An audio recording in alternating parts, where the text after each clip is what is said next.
Excuse me, guys. Keep your phone down. 30 minutes time for 10 minutes. At that time, do whatever you want, right? Maximum. After that, you will.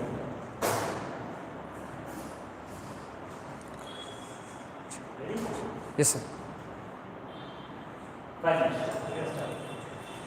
Jai Hind everyone. Today I am going to speak on Siachen conflict, and for understanding the topic better, I will be covering my topic into the 3 parts, which is introduction, history and my conclusion part. And talking about the introduction of Siachen, basically it is the highest battlefield in the world. It is around 20,000 feet on the ground, and around 2,000 people died from the long time. Around 2,000 people have died. Talking about the history part, basically the main cause due to the demarcation of because of the demarcation of the boundary lines. It has happened, or it has started at that time, where we talk about the Pakistani troops. Pakistani troops are patrolling in that area, where Indian army encountered them and take this matter into the UN or international court. But after various patrolling on the Siachen area, the Pakistani never stop and they keep patrolling there. Then our Indian troops have take this matter to the UN, but when they do not find any solution, they take this challenge and prepared a strategy, in which there is a Operation Meghdut, which was basically occupying the territory of Siachen, in which the leading head is a major. There was a troop of around 50 people. They were on the sir nahi ho raha sir.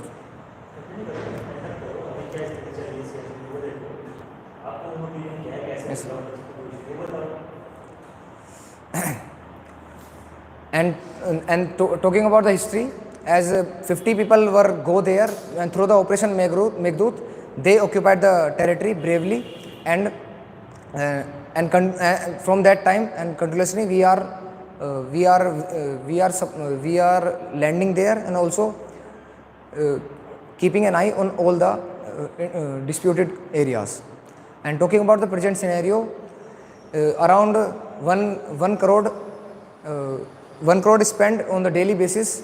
If a soldier is providing duty there, so there the total budget would be, if soldier is having a 30 or 15 lakh on per day to soldier.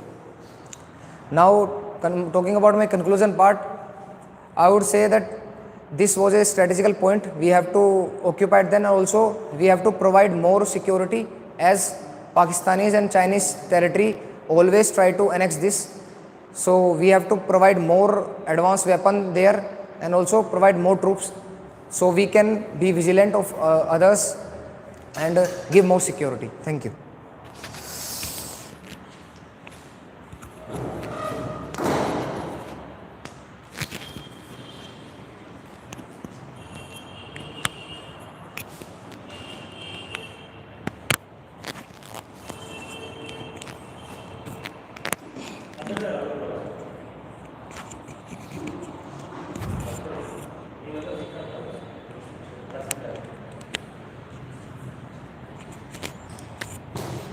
Oh my God.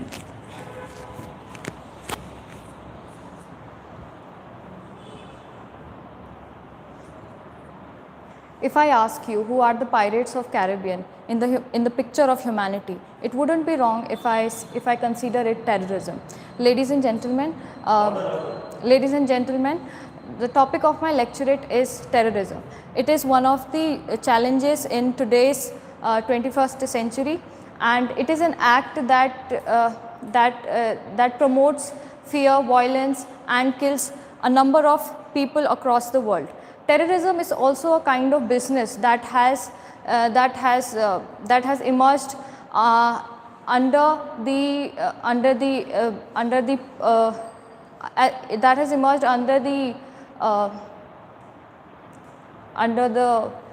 the nose of politicians, and it has been successful because we have been unable to define the actual and absolute definition of terrorism.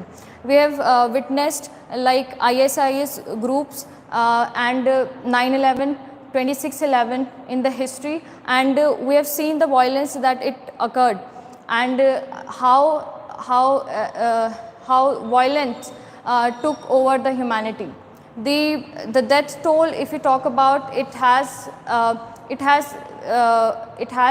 the potential to clear the country also. If we talk about the destruction of Syria, we have witnessed that a lot of mass emigration happened in Syria because in the past decades.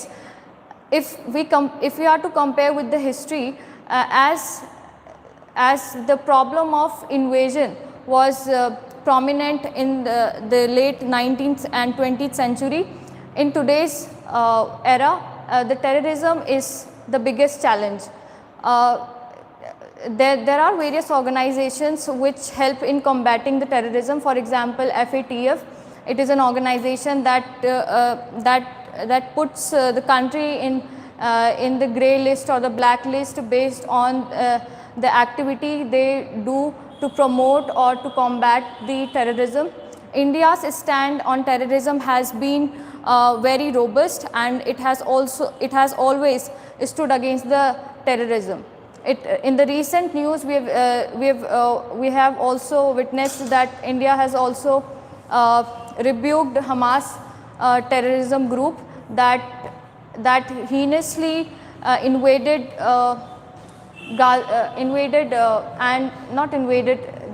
heinously attacked Israel people, and now we are witnessing the death toll there. Over 2,000 people die in the war in one day, and at last I want to wind up my views by stating that world leaders have to come together to fight the terrorism and to make the country more, to make the globe, the earth more harmonious. We have to act together and fight against it. Thank you.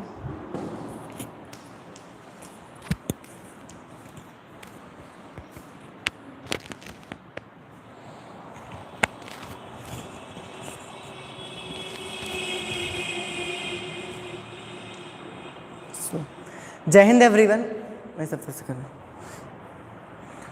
Recently, the Ministry of Health Affairs,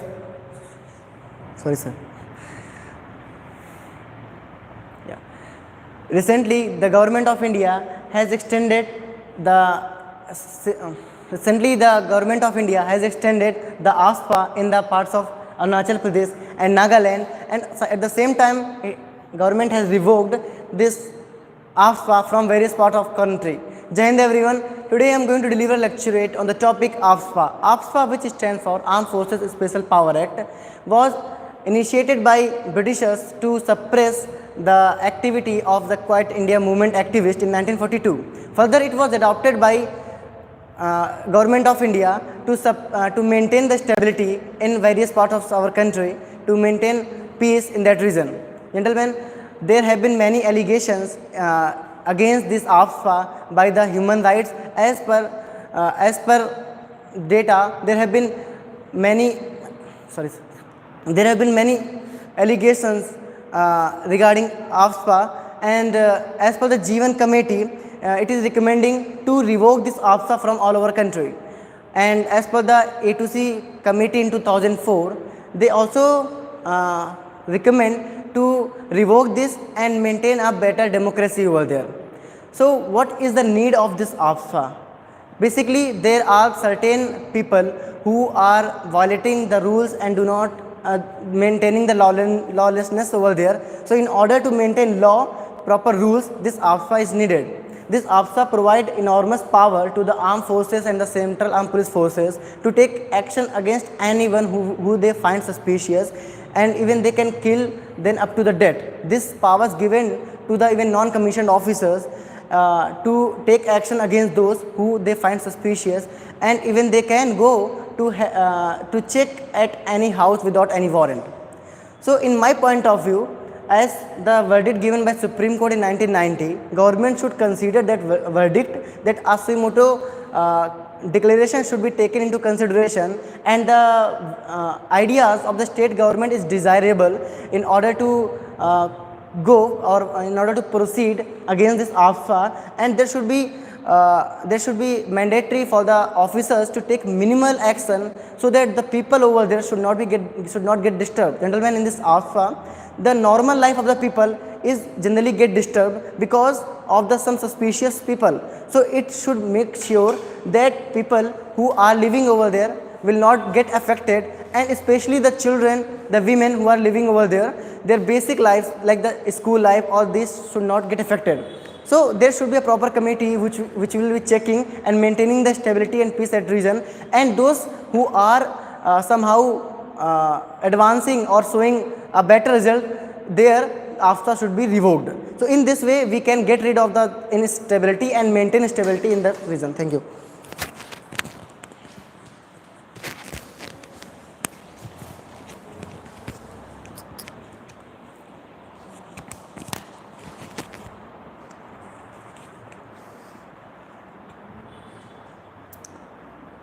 So, education is a high tide which can rise or uplift all the boats. Good evening, all of you. So today's my topic is online education. Online education refers to that education in which we can acquire education by online, by digitalization, or by internet services. It is very convenient for us, because very convenient and very flexible for us, because we can learn or we can read it by anywhere, anytime, by our convenience.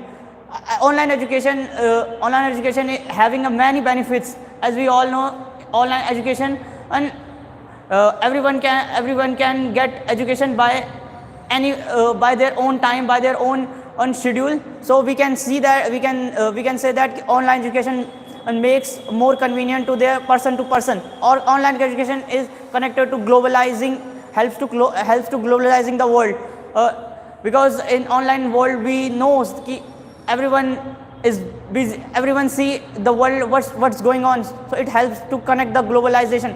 In a recent data, we can say, even in a recent data of UDECL report, 46.1% rise in online education in the last 2023, and government is also promoting online education by various schemes like Diksha, National Digital Library, and e-Pathshala.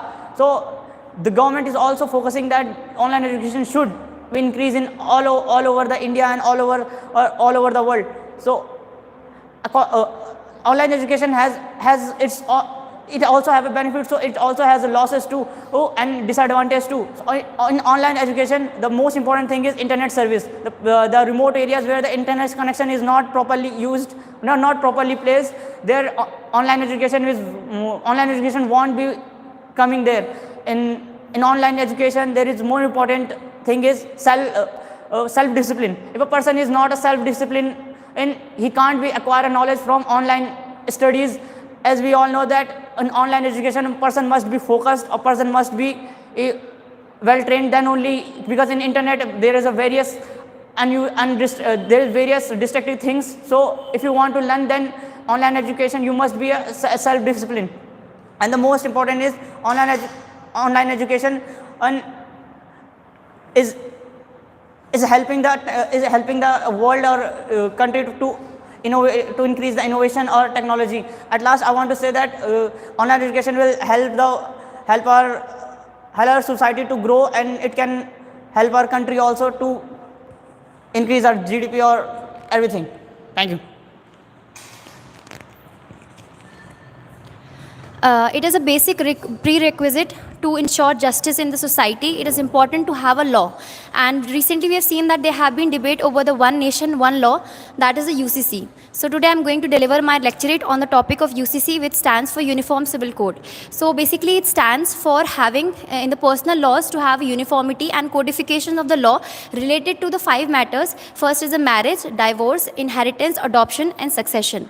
So why is the requirement of codification of the basically the personal laws of the communities. It is because, like if we see in the second law commission, historically it has codified only the criminal laws and laws which are not related to the personal laws, and other laws were codified.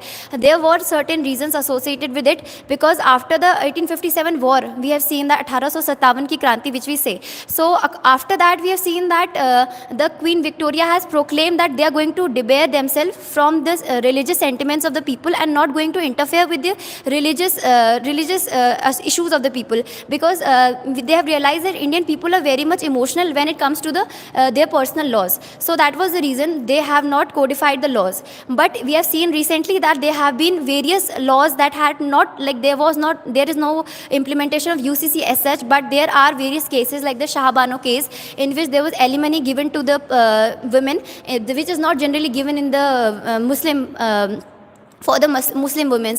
And apart from that, we have seen that there was the removal of the triple talaq, the instant triple talaq. So these are we can say that they are a step towards the UCC. And also UCC ensures that there are certain, there is uniformity in ensuring that there is one specific marriageable age for everyone. And Jaya Jaitley committee has also recently recommended that there should be a uniform age for both the genders. And UCC also, basic importance of it is to ensure the gender equality. First of all, because in many personal laws we have seen that there are laws which are derogatory to the women and are not in line with the gender equality. Secondly, it ensures to envisage the Article 14, the rights that it has envisaged in the Article 14 and 15 of the Constitution, that is the right to equality. So that becomes important. And also Article 44 of the Constitution says that the state shall endeavour to provide the UCC for the citizens. So it becomes all more important as it has constitutional backing and other things also. I would like to conclude by saying that definitely it has many pros associated with it, but there is a need to have a consensus between different communities, because then there could be problem of peace arising out of if the UCC is implemented without the consensus of all the communities. So we need to ensure that there is proper consensus and the implementation of UCC. Thank you.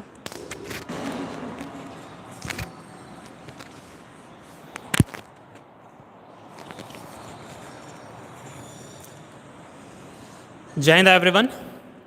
Foreign policy is a matter of cost and benefits, not theology.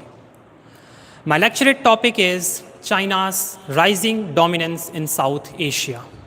So first of all, let us discuss what are the countries in the South Asia. The countries in South Asia include Pakistan, Afghanistan, India, Bhutan, Bangladesh, Nepal, Sri Lanka, and Maldives. Now, as we have seen that the economy of China is highly rising, and China has shown its capability in the economy in the South Asia. So the countries of South Asia, which include if we talk one by one, if we go to Afghanistan, we have seen that China has the trilateral talk with Afghanistan and Pakistan to include Belt and Road Initiative. And it also supports the China-Pakistan economic corridor. There is a rising concern for India. Why it is a rising concern? It is because of the security issues. We do not have a friendly relations with China and also with our neighboring country, Pakistan. China-Pakistan economic corridor is one of the biggest rising concern for India. Another rising concern for India is China's growing friendly relation with Bangladesh. For an instance, our trade with Bangladesh in 2008 was around $70 billion. But we have seen that in 2018, China has surpassed, and the trade of India, which was in 2008 3.4 times more than China, has crossed. If we come to Maldives, our trade with Maldives was also very high as compared to that of China, but now China has also surpassed that. It has included the Belt and Road Initiative, and in this way we have the rising issue. And now what are the ways forward which we can do to counter the increasing dominance of China. The first thing is we need to more focus on gaining the faith of our neighboring countries, because neighboring countries are one of the most important countries. We can change our friends but not our neighbors. So first of all, we need to gain the confidence of our neighboring countries and have a good relations with them, for which we have already done a lot of things, and we are the member of the ASEAN countries. The second thing which we can do is to counter the China-Pakistan economic corridor at the global level for our security issues. Thank you.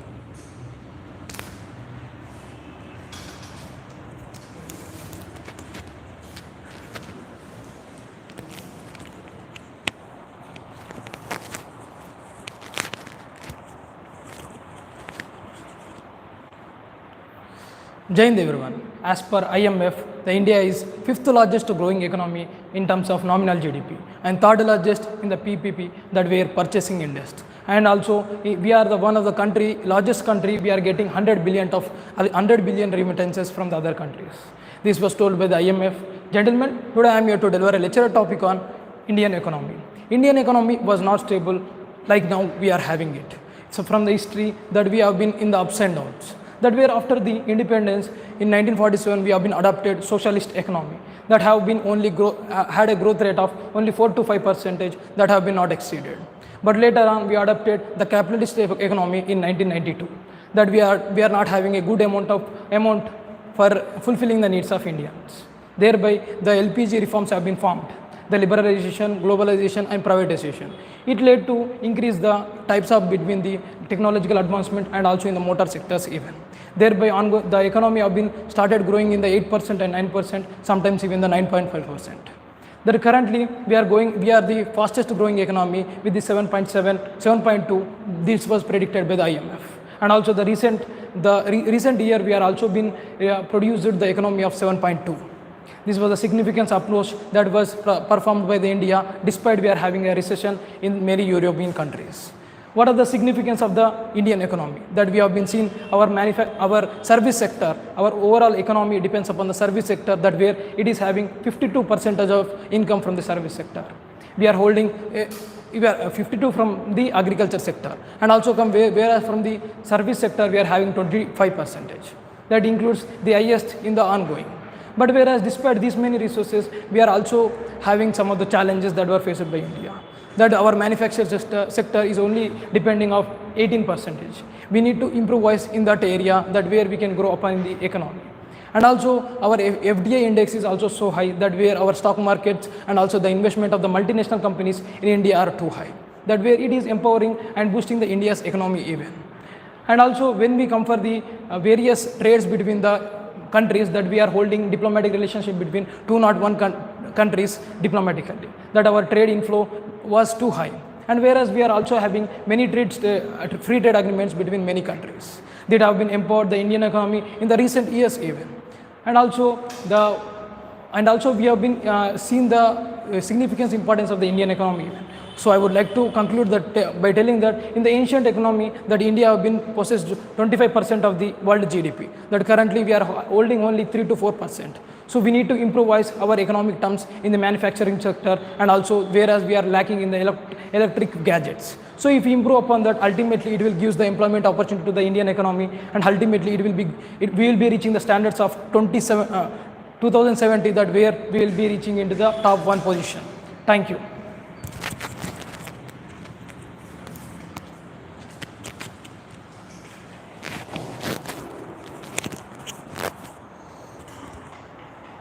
Good evening, ladies and gentlemen. Creativity is the mother of innovation, but if you ask me, I will say problem is the mother of innovation. India is having 1% of the global vehicle, which is about 1 billion. And the biggest challenge for humanity is global warming. The conventional engine, when burns the fuel, it will releases the pollutants, which will in turn rise the air pollution level and turn it into the global warming situation. Now, when we have the solution for this, it is the electrical vehicle. Electrical vehicle use the electrical motor, which is sourced by the electricity, and sourced by the electricity. So when we are talking about, when we are comparing conventional engine with the electric motor, let me tell you that with only 37 unit of energy consumption, it can drive you more than 300 kilometers. So when you compare it, 37 unit of electricity is somewhere around 300 rupees. With 300 rupees, you can drive 300 kilometers. Just imagine it with the conventional engine. For a liter of petrol, it is costing somewhere around 100 rupees. So now you understand what is the biggest challenge, that is global warming, and how we can tackle it with the electrical vehicle. So the government of India has came with various schemes which has a vision to totally completely phase out the diesel engine, and by phase out the diesel engine and by slowly we can also slowly the conventional engine will also be phased out.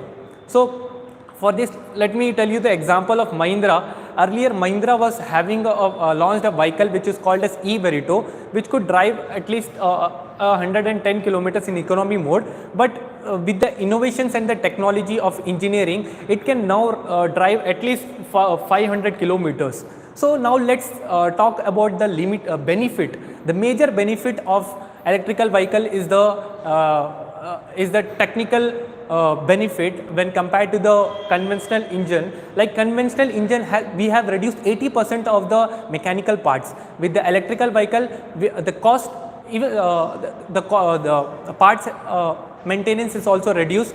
For example, the conventional engine weight was more than the vehicle chassis. Now when we are talking about the challenges, lithium is a major challenger for the electric vehicle, because the major source is in the American continents. Now in India, when we talk, the price of the lithium is somewhere around 9,000 rupees. Because of the government initiative, it has been reduced to 7,000 rupees now, and this has in turn reduced the cost of the electrical vehicle in India. Now the other benefits, other challenges. So it is very clear that electrical vehicle is a changing, it is a requirement for the problem solving.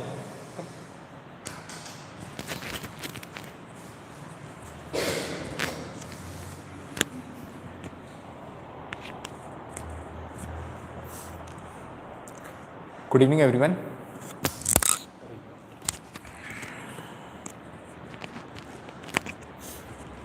Good evening, everyone. Unemployment is of vital importance, particularly to the unemployed people. So today I'll be presenting my topic of lecture on the topic unemployment. Unemployment is a term used to define a situation where individual is unemployed. Sorry sir, can I start again? Good evening, everyone. Unemployment is of vital importance, particularly to the unemployed. So today I'll be presenting my topic on the lecture topic of unemployment. Unemployment is a term used to refer the person who is willing to have a job, however it is not getting an employment. Unemployment is because of various reasons, because of the lack of education in a country, because of the lack of employment programs by the government, and because of the low economic policies by the government. Unemployment can be of various types. It can be seasonal unemployment, it can be a frictional unemployment. And it also comes because of the economic distress in a country.